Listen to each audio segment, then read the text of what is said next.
Hello. How's everybody? Hello. I'm Kristen. I'm the director of the Island Free Library on Block Island. This is an Island Free Library daily program called Frankenstein Tea, and it is for adult listeners. I read short stories for adult listeners, and we do a little bit of a check-in. How you doing? How's the library doing today? Keep our connection alive. So it is Tuesday, August 11th, and the library was just open for its outdoor library service, and people are using that. It was busy. We have a few people in the building now. Some people are still working. Other people, we have one person who's booked the meeting room, the private meeting room, and he's working in the building. So, library is alive and well today. I would say that we're moms in this building. All of the staff at this point is a mother. And so we're feeling sad for the bad accident that happened on Block Island. So, that's how we're feeling today. So we hope you're well. We hope that you're, talking to your kids, keeping them safe, encouraging them to make smart decisions. Do not get in cars with drunk drivers and do not drive drunk. Tell your kids as many times a day as you need to. I know I put a big blast out to as many Block Island teens as I could today, saying, call me for a ride, no questions asked. So spread the word, they can call me.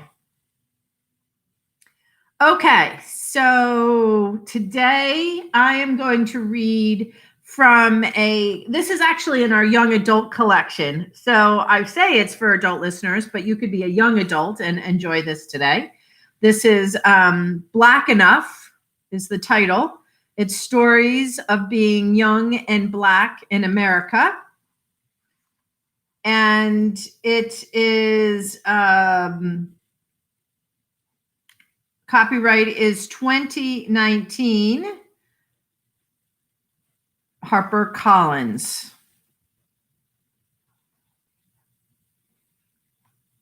Black Enough, stories of being young and Black in America. Our youth services librarian, Morgan Walsh, suggested maybe there would be something in here for me to read, and there are lots of things in here for me to read. For today, I'm going to read something by Jason Reynolds. And the name of this short story is called The Ingredients. Summertime in Brooklyn means doing whatever you can to stay cool. Cool as in not becoming a melted version of yourself in the heat. Also, cool as in not sitting inside doing nothing, which means being outdoors, socializing in the midst of the buzz of the sun, that which serves as a heat lamp looming over the land of lizards, tough-skinned chameleon kids who blend into the browns and reds of the row homes and the jagged grit of the concrete. Kids who, in an effort to be cool and stay cool, can only hang out at one place, the swimming pool. For Jamal, Big Boy, Flaco, and Randy, it's Kosciuszko Pool, a name they butcher effortlessly because they never met a Kosciuszko or a Polish person at all to tell them how to pronounce it correctly. Plus, to them, it's just the pool. And on any given sweltering summer day, when Bed-Stuy becomes a microwave, the pool might as well be called heaven. It's not really that funny, Big Boy says, rubbing his forehead as if his skin is a smudge. Y'all gassing it, making it something it ain't. Ain't nobody gassing nothing, Jamal shoots back.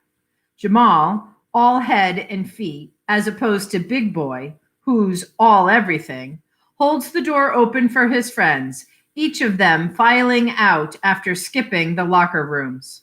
They never shower, never rinse or swap out wet clothes. Not because they have a problem with it. Locker rooms are something they're used to from years of gym class, but because they come to the pool with no baggage, no duffels or backpacks. They come already dressed in their trunks and tank tops. They don't bring towels or any extra garments. The way they see it, one of the best parts about the pool is the wet walk home. The light breeze dancing with the damp, sending a welcome chill up their legs and backs. And they know there's no risk of yelling mothers, frustrated about the chlorinated water dripping all across the hardwood floors of their apartments, because the boys will be dry long before reaching home. Plus, they're not going home anyway, at least not to their individual apartments. They're going to one apartment. They're always going to one. A collective dwelling, a base for post-pool boyhood shenanigans. It varies by the day, but today it's Flacco's house.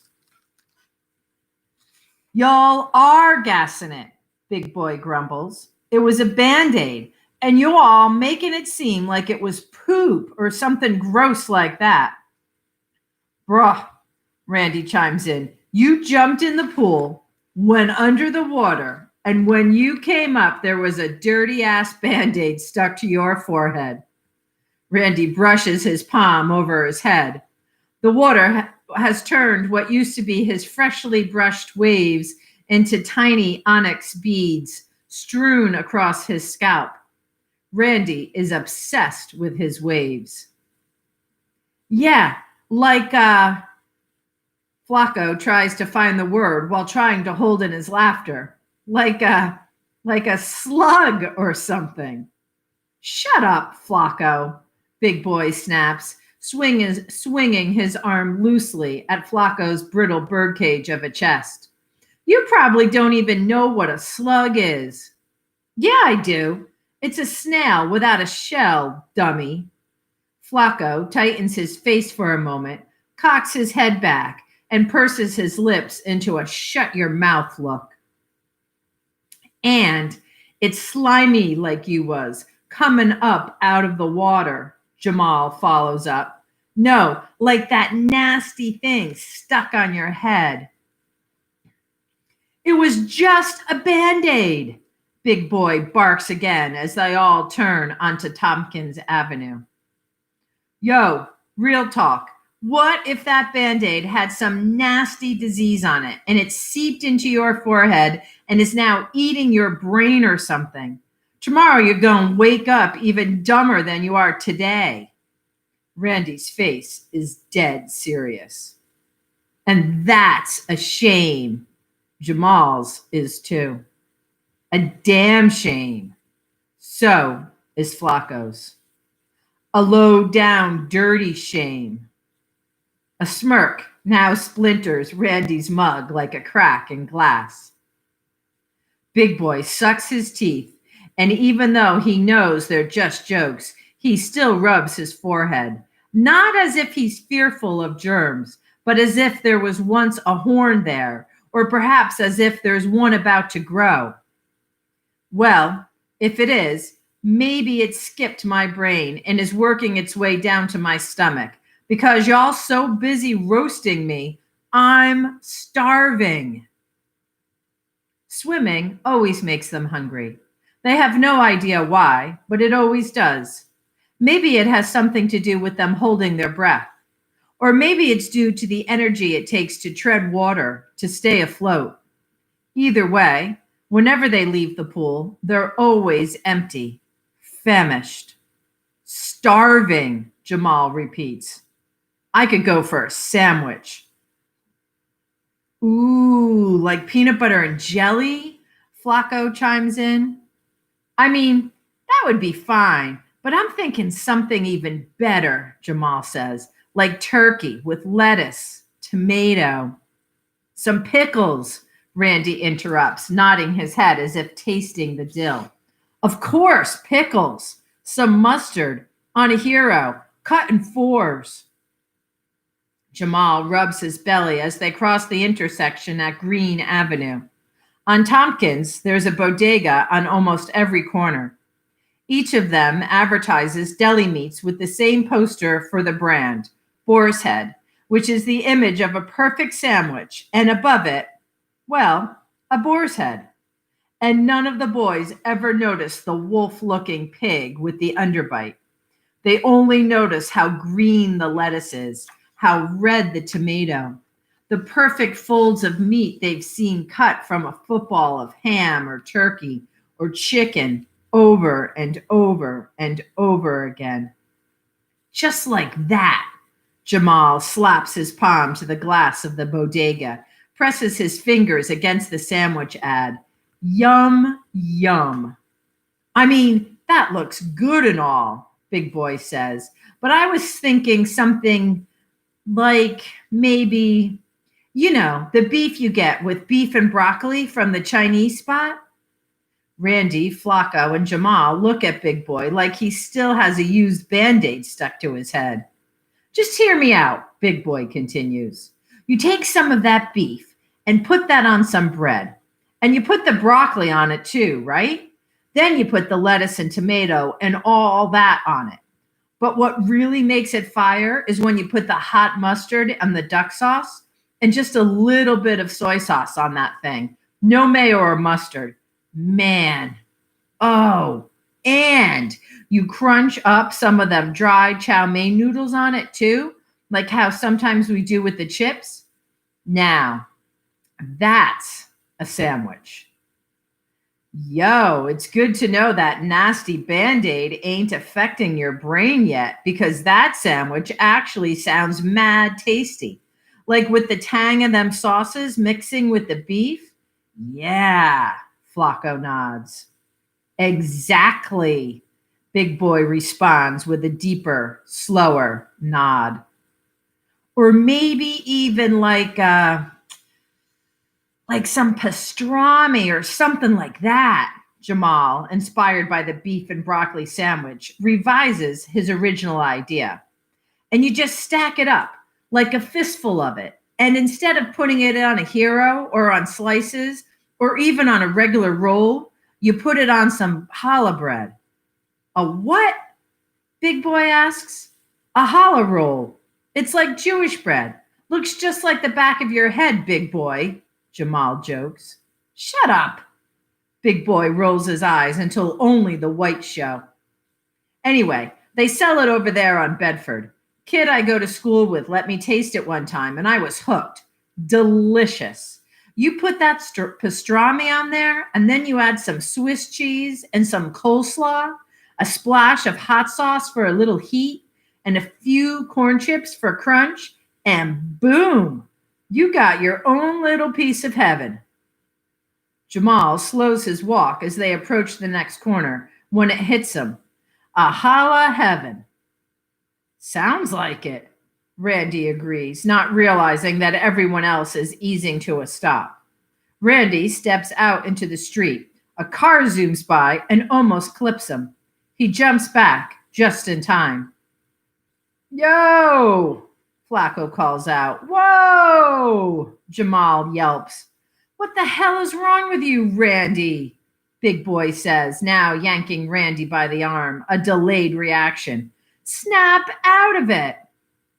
My bad. I'm just so hungry. Ain't even seen that car coming. Do we need Flacco to hold your hand, bro? Big Boy asks, his panic immediately slipping back into poking. Why I gotta hold his hand? Flacco whines. Because you got hands like your mother, Big Boy says, petty, trying to clap back for all the Band-Aid jokes. Sandwich making hands. My mother got bust you in the mouth hands, Flacco puffs up, and you best believe she passed them down to me. Fine, Jamal cuts in, extending his arm to Randy. I guess I'll hold Randy's hand. They all laugh, and while passing another store, Randy slaps the glass, his turn to give another picture of a perfect sandwich a 5. I need one of them to hold my damn hand, he says, palm brushing his hair again. Maybe not one of them, but like a half smoke or a Polish sausage with some of that kraut stuff on top. I never had it, but it's called sauerkraut. It's sauerkraut, not sour kraut, sauerkraut. And do you even know what it is? Flacco asks. I don't care what it is, Flacco. I want it on there. I want the kraut and some ketchup and some jalapenos and some jerk sauce. That's what I want, Flacco. Is that okay with you? Randy's voice deepens to a bass. Hey. Flacco holds his hands up in surrender. As long as you okay with pooping your whole heart through your butt. If you good with that, I am too. Exactly, Jamal adds. You like it, I love it. Hey, Randy, you won't have a heart. And apparently, because of that Band-Aid, I won't have a brain. But Flacco don't even have the courage to eat a real sandwich. He's talking about peanut butter and jelly, Big Boy says. All the delis we passing on this yellow brick road, and this fool gonna ask the wizard for peanut butter and jelly. What's wrong with peanut butter and jelly? Flacco asks, head slightly cocked. Nothing, Big Boy says. Yeah, nothing, Randy follows. Nothing at all, Jamal rounds it off. Okay, fine. Since peanut butter and jelly ain't good enough for y'all, Flacco adds a clap between each word. You know what I'd like to try? One of them veggie sandwiches I always be seeing these white people get. It's like a salad sandwich or something. Y'all know what I'm talking about. Spinach and some other kinds of leaves, maybe some kale. And then they put the cucumbers on there, some tomatoes, some onions, raw and grilled. Throw some banana peppers on it, some olives, and what am I missing? Avocado, Jamal tosses in. Avocado! Yeah, hit it with the avocado and some of that spicy mustard and put it on that crazy sounding dark brown bread. Y'all know what I'm talking about. That bread that sounds like a bad last name. Yeah, I know what you're talking about. Big Boy taps his forehead, trying to remember. What's it called? Uh-oh, it's already started, Jamal jokes. Shut up, Big Boy squawks, his shut-ups always at the ready. It's called pumpernickel. Again from Jamal. Pumpernickel, they all shout together, then laugh. So yeah, put all them veggies on that bread, pumpernickel. Flacco just has to say it again. And to top it all off, the Michael Jordan of all meats, bacon. Bacon! This time, only Big Boy yells, but the rest of the boys nod in agreement. They're coming up on Hancock Street, which means they're approaching Flacco's house, which sits right on the corner. Well, not right on the corner, because a bodega sits right on the corner. But next to the bodega is Flacco's house. Behind them, a disappearing trail of water, the drops becoming less frequent with each traveled block, each past deli. Finally, Randy says. Right? Jamal co-signs as they climb the front steps. Flacco jams his key into the lock and opens the building door, and the boys, now almost completely dry, take the steps two at a time before barreling into Flacco's apartment. Ma! Flacco yells, kicking his shoes off at the door. No answer. He checks the bedroom and repeats, Ma! Nothing. Jamal, Big Boy, and Randy remove their shoes as well, then flop down on the couch in the living room, right in front of the air conditioner. And when Flacco reappears, he's holding a bottle of lotion. This is also tradition. The chlorine dries their skin out, scales it, and covers it in a layer of uncomfortable white. The boys smear it over their arms and faces, in between their fingers and in the corners of their mouths. They rub it on their kneecaps and up and down their ashen legs, the dryness fading like static coming into clear picture. So, we eating? Big Boy asks, rubbing his hands together. Oh, we definitely eating, Flacco says, heading into the kitchen. Pumpernickel? Jamal murmurs under his breath, a grin on his face. What you say you wanted? Pastrami, right? Randy asks. Jamal, his voice punctured by a clanging in the kitchen. Hell yeah, Jamal replies, even though I can't front that beef and broccoli sandwich sounded like a winner. The sound of cabinets opening and closing. I was all for it until Randy started running off about the Polish sausage with the sauerkraut and the jerk sauce, Big Boy confesses. The sound of the refrigerator door unsticking, resticking. And then Flacco returns from the kitchen with 4 bowls, a box of cereal, and a half-gallon of milk. Don't worry, he says. I got sugar.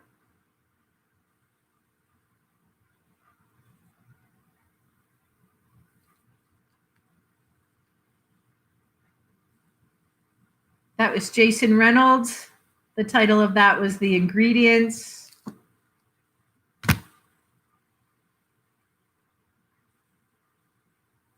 I read it last week, as I said, and I'm glad I saved it. I'm glad I had it for today, and thinking about, kids that age and hoping everybody stays safe.